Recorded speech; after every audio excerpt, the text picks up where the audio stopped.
പ്രാർത്ഥനയോടെ തുടങ്ങുന്ന ദിവസം അനുഗ്രഹീതമാണ്. Good morning all.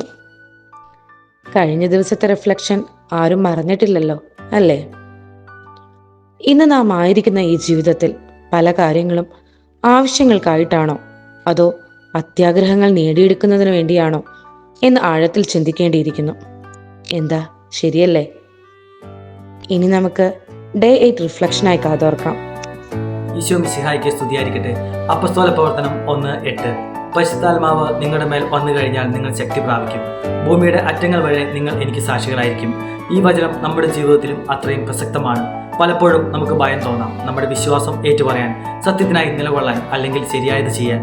സുഹൃത്തുക്കൾക്കിടയിൽ പോലും വിശ്വാസത്തെക്കുറിച്ച് പറയുവാൻ പലപ്പോഴും നമുക്ക് നാണം തോന്നാം.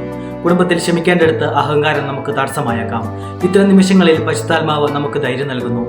സ്നേഹിക്കാനും ക്ഷമിക്കാനും സത്യത്തിനായി നിലകൊള്ളാനും സഹായിക്കുന്നു.